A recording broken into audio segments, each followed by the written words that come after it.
Y antes de esta ponencia, yo me reuní con varios colegas, mediante la tecnología, pues con varios colegas de la región, para que ellos nos cuenten un poco la experiencia que van teniendo con el levantamiento de información mediante metodologías alternativas. Y un poco eso les voy a comentar en esta ponencia. En mi presentación, yo comienzo primero dándole mucha relevancia al tema del lugar donde se encuentran los individuos a entrevistar. La investigación ya no se lleva a cabo donde el entrevistador o donde el investigador desea, sino que la investigación se está llevando a cabo donde los individuos prefieren. Ya en estos momentos es más fácil encontrar a los individuos, a los ciudadanos, en el celular más que en sus casas. Yo les pregunto, o háganse esta pregunta a ustedes, si en este momento a su casa llega alguien a timbrar o alguien les llama por teléfono para pedirles unos minutos para contestar una encuesta, ¿qué tan probable sería que le contesten esa encuesta? ¿No es cierto? Entonces, es súper importante que nosotros entendamos que el contexto, la tecnología y la penetración de la tecnología en el quehacer diario de los ciudadanos está cambiando la interacción entre empresas, entre instituciones, entre los ciudadanos mismos y obviamente el cómo nosotros tenemos que adaptarnos a esos cambios para el levantamiento de la información. En Chile, por ejemplo, donde yo me pude contactar con varios colegas, ellos me comentaron que hasta el 2019, o del 2018 al 2019, la investigación usando paneles online, ya no encuestas presenciales, no encuestas telefónicas, sino la investigación online, creció del 25 al 45%.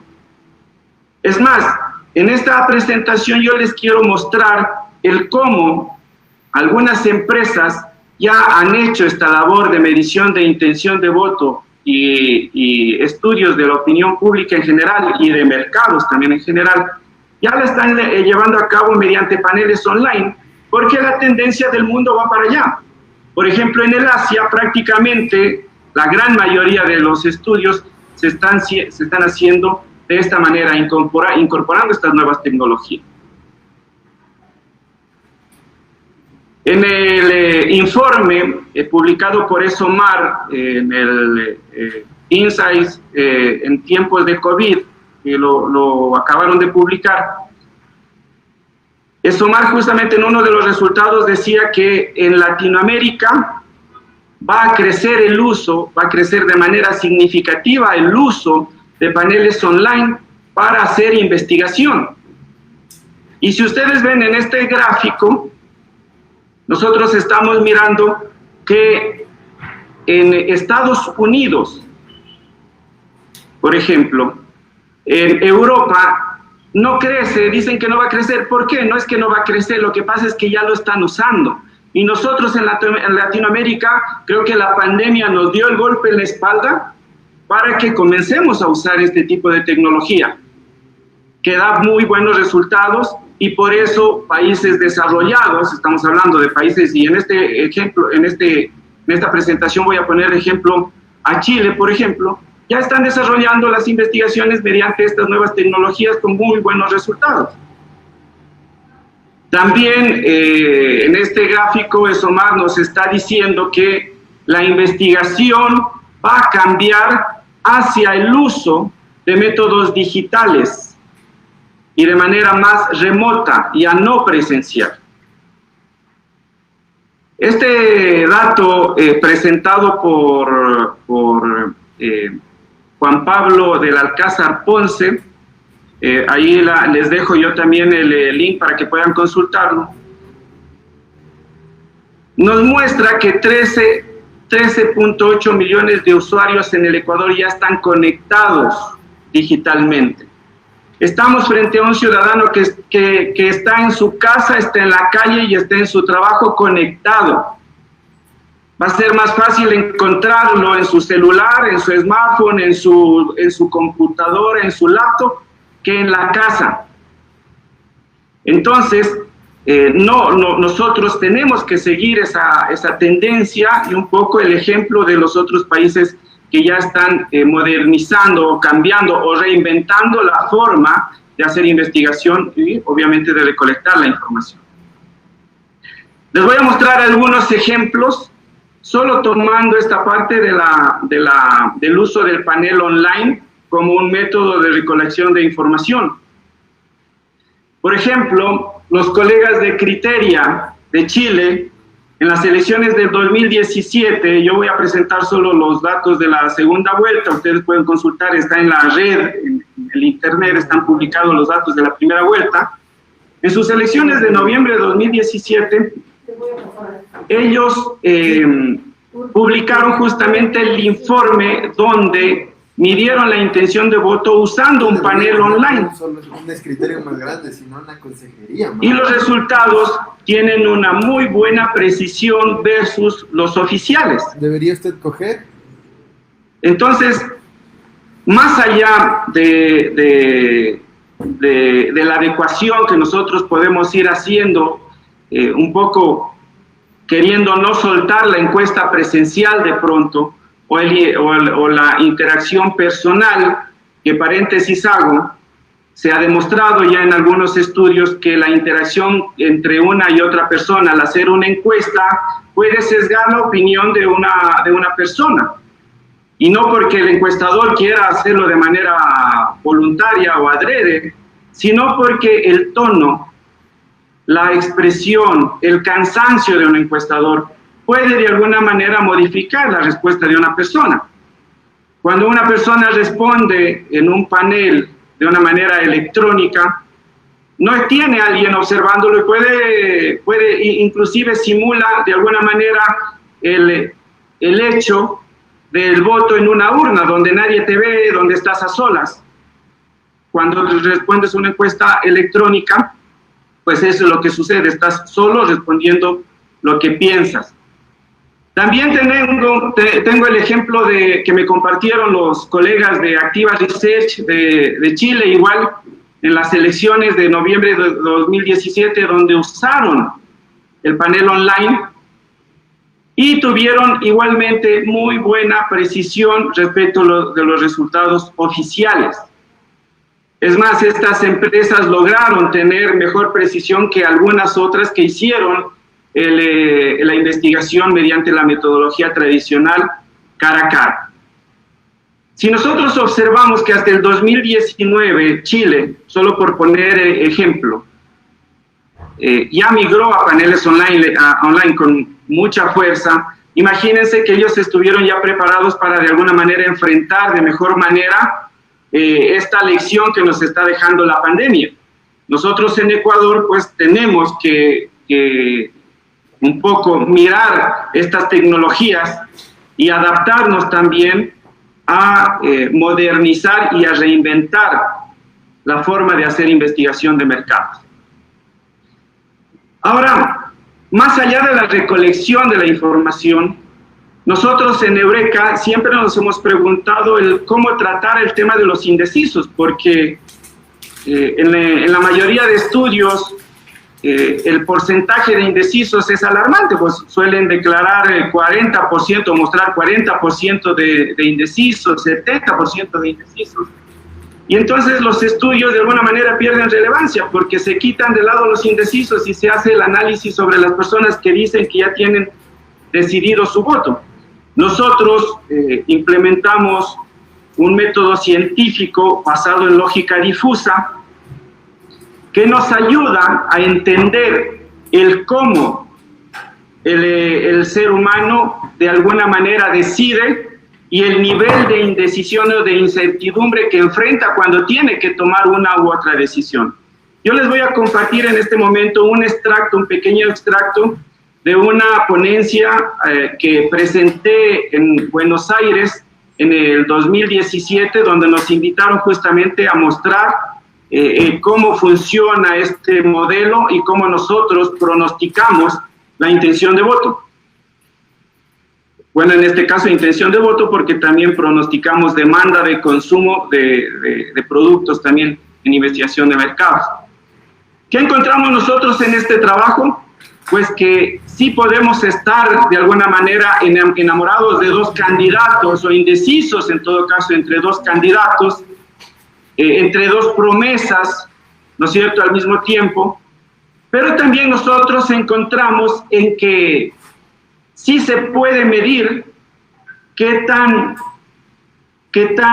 decididos estaríamos a escoger una u otra opción.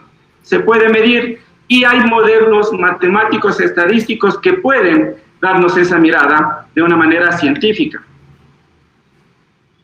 Entonces, lo que nosotros hicimos no es preguntar si usted tiene estos candidatos, por quién votaría, sino qué tan probable, en una escala de Likert, por ejemplo, de 1 a 10, qué tan probable es que usted vote por el candidato A. 1 es nada probable, hasta 10 es muy probable. ¿Qué tan probable es que vote por el candidato B? 1 es nada probable y 10 es muy probable. Y así por todos los candidatos. Si de cierta manera la pregunta nos ayuda a entender el nivel de indecisión, porque alguna persona puede decir por el candidato A de 1 a 10, 8. Por el candidato B de 1 a 10, 9. Etcétera. Y de esa manera nosotros podemos ir midiendo mediante estos modelos matemáticos el cómo el ciudadano o la persona, el ser humano, va a ir tomando una decisión y el nivel de incertidumbre al que está sometido. El modelo matemático es el que les muestro en esta diapositiva. Lo hemos resumido de esta manera para no marear a la audiencia, pero lo que queremos decir es que si una persona me dice de 1 a 10, lo más probable es 8, ese 8 se lo puede transformar en una intención, en un nivel de intención. Y ese nivel de intención está altamente correlacionado con el voto, por ejemplo, o con la elección en este caso. ¿Por qué candidato voy a votar? Pero más allá de eso, lo interesante de esto es que nosotros podemos medir qué candidato es el más probable al que se le daría el voto, cuál es la elección más probable. Entre 9 y 8 yo puedo calcular qué tan diferente o qué tan certera va a ser esa decisión, si en realidad está más inclinado por ese 9 o por ese 8. Entonces, nosotros podemos estimar, y eso es lo que buscamos con este modelo, determinar entre los indecisos cuál es el candidato más probable. Y además, así la persona haya dicho que ya está decidido en votar por una persona, nosotros podemos medir qué tan duro es ese voto. Porque puede decir, sí, yo ya decidí votar por la persona A. Y cuando le decimos de 1 a 10 qué tan probable es que vote, nos dicen 8. Entonces no está totalmente decidido. Y si le preguntamos por otro candidato, nos dice 7. Hay un segundo candidato también con una buena probabilidad de llevarse ese voto. Entonces podemos medir también qué tan duro es ese voto de una manera matemática. Entonces, cada individuo tiene un nivel de indecisión que se puede ir midiendo, y en esta tabla estoy tratando de demostrar, por ejemplo, cada línea es un individuo y en cada columna está un candidato, y nosotros vemos que para el individuo 1 los candidatos más probables son el D y el E, y allí está una indecisión, pero se puede determinar si efectivamente el candidato E es el más probable para llevarse ese voto en ese momento, al menos en el que se está realizando la encuesta. Podemos ver que el individuo 4, por ejemplo, ya ha determinado por quién va a votar, y es un voto duro de alguna manera, y el 5 también tiene una probabilidad de votar por el candidato C, también con un nivel de alta probabilidad, porque ningún otro candidato de alguna manera le atrae. Nosotros pusimos a prueba este modelo en las elecciones del 2017 porque este modelo siempre lo hemos usado para estimar demanda de productos, para saber qué marca eligen los consumidores en el mercado, pero nosotros decidimos estimar la elección de voto y justamente medir qué tan duro o blando era el voto en las elecciones del 2017. En el gráfico estoy mostrando más o menos cómo se mide la pregunta. Lo que hicimos es preguntarle qué tan convencido está de votar por Lenín Moreno de 1 a 10, por Guillermo Lasso de 1 a 10, qué tan probable es que vote nulo o qué tan probable es que vote blanco también, y con eso también medimos si había probabilidad de votar nulo o blanco. Nosotros hicimos 2 mediciones, una 4 semanas antes, medimos la intención de voto mediante este modelo, y también un poco medimos la imagen positiva de los candidatos, qué tan positiva era la imagen percibida por los ciudadanos. Y luego hicimos un segundo pronóstico 2 semanas antes del sufragio, y nosotros obtuvimos en el pronóstico de intención de voto el 51.7 para Lenín Moreno y 48.3 para Guillermo Lasso. Igualmente medimos la imagen positiva que se destacaba allí, que había una muy buena correlación entre la intención de voto y la imagen positiva.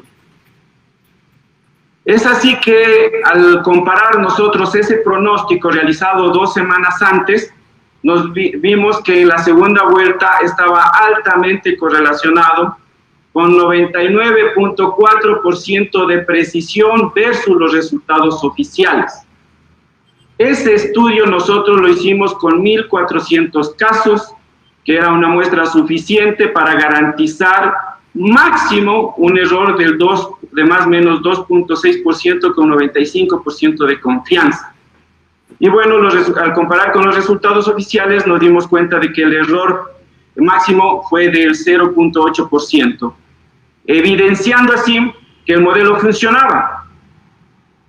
Nosotros repetimos este modelo en el referéndum y consulta popular del 2018, aplicando la misma metodología de análisis, preguntando para cada pregunta qué tan probable es que vote sí en la pregunta 1, de 1 a 10, y así lo hicimos por las 7 preguntas. Y esos son los resultados, los que ustedes ven en su pantalla. Tuvimos la mejor precisión comparados con los resultados oficiales.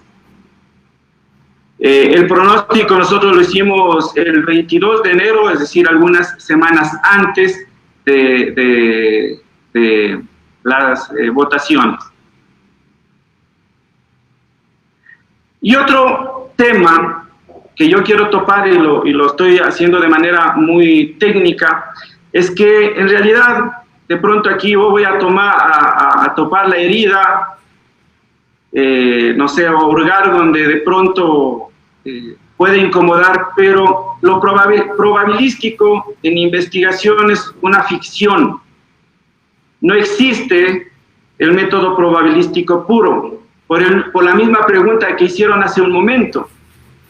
Hay una tasa de no respuesta. Si yo elijo al azar las zonas, sectores y manzanas mediante muestreo aleatorio por conglomerados, multietápico o lo que sea, la persona elegida es poco probable que esté en su casa en este momento. Es poco probable que me atienda, que me atienda para hacerle la encuesta. Entonces, este modelo probabilístico en realidad no pierde cada vez más terreno. Ahora tenemos urbanizaciones de viviendas cerradas, donde hay condominios de cientos de personas, cientos de hogares cerrados, donde es imposible acceder. La encuesta presencial va perdiendo terreno. Y nosotros, de alguna manera, acá en el Ecuador, todavía estamos queriendo sostener a esa metodología, sabiendo que en otros países ya están migrando hacia nuevas tecnologías. Entonces, ¿qué es lo que nosotros hemos hecho? Nosotros nos fuimos más allá, quitando un poco, hurgando un poco más allá de la aleatoriedad y del azar, Y lo que nosotros encontramos es un método para determinar o para tratar de asegurar de que la muestra sea más representativa, que eso es lo que interesa. Que más allá de que sea grande, porque tampoco es que si tienes una muestra grandota vas a tener mayor representatividad, sino lo que queremos es que la muestra efectivamente represente a esa población a la que se está estudiando. Entonces nosotros nos dimos cuenta que hay formas de medir, por ejemplo, qué tan diferente es una población. Si yo veo que es mega diferente, voy a tener que hacer una muestra un poco más grande para tener una representatividad justamente de esas diferencias.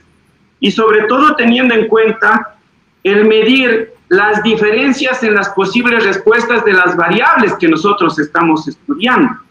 Entonces la representatividad va más allá de la diversidad de criterios y de opiniones que los ciudadanos tienen, y eso va más allá del ser hombre o mujer, del nivel de estudios que tengan, de la región en la que vivan, porque hemos encontrado que provincias del norte y del sur van a votar de manera igual o muy parecida. Entonces bastaría tomar una muestra de una de esas provincias, porque ya sabemos que la votación va a ser similar, y eso se puede medir para realizar muestreos. Nosotros lo hemos llamado muestreo por máxima entropía, y lo que busca determinar es qué tan diferentes podrían ser esos individuos respecto de la variable que estamos estudiando. ¿A quién, por ejemplo, a quién está dispuesto a dar su voto? ¿Qué tan diferente es justamente esa intención de voto? Esto nosotros hemos visto que maximiza la calidad de la muestra, logrando una mejor representatividad con muestras relativamente pequeñas. Nosotros hicimos esto realizando el exit poll de la primera vuelta en el 2017. Nosotros hicimos una muestra de 4.400 casos y tuvimos 99.2% de precisión.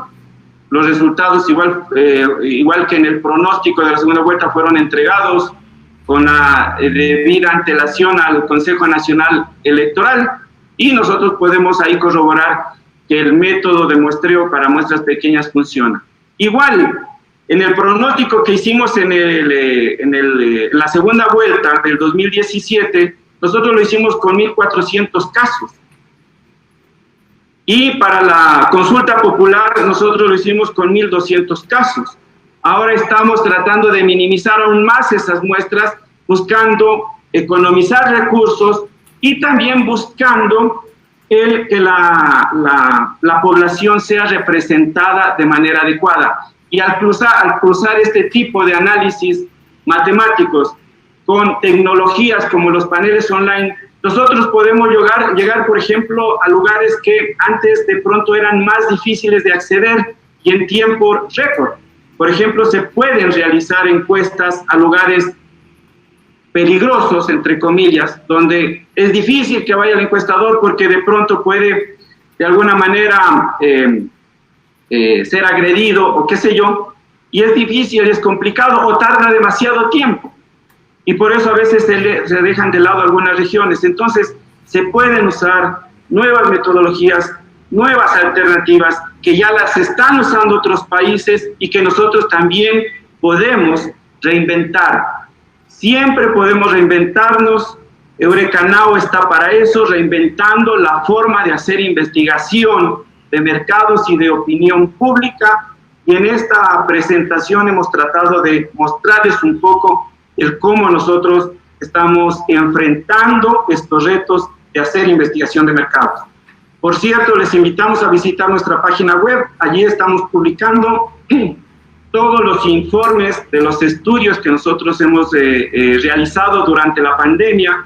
Nosotros emprendimos una campaña de divulgar información sobre conducta del consumidor, por ejemplo, en tiempos de pandemia, para apoyar sobre todo a los pequeños empresarios que no se pueden pagar estudios costosos con presupuestos altos, y sobre todo en épocas de crisis como la actual. Entonces, estamos para eso. y les agradecemos muchísimo por... Señora, en este momento les dejamos con el Mr. Blasco Peñarreta. Recuerden que pueden dejar sus preguntas en el chat para poderles hacer al final del foro.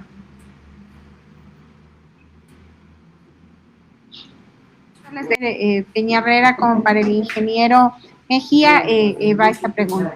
Frente a la alta tasa de dificultad para la conectividad que hay en el país, como estudiantes, personas sin internet o personas en extrema pobreza o pobres, quisiera saber si las metodologías alternativas no presenciales podrían excluir a un amplio sector de la población que no tiene los medios básicos.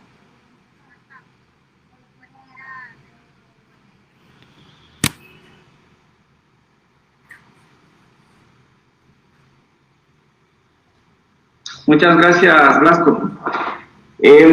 Pues, a ver, vamos a tratar de responder esa pregunta por dos caminos, ¿no? El primero es que ninguna metodología logra agregar a todos, ni la cara a cara. No se puede. Eso en primer lugar, no hay, no existe. Así tuviéramos, o si hubiese la forma de tener, por ejemplo, todos los teléfonos, los números de teléfono de todas las personas, es imposible, no hay cómo. ¿Cómo garantizamos, por ejemplo? ¿Cómo llegamos a obtener esos números de teléfono? Eso en primer lugar. En segundo lugar, nosotros ya hemos tenido experiencia haciendo este tipo de sondeos, usando el panel.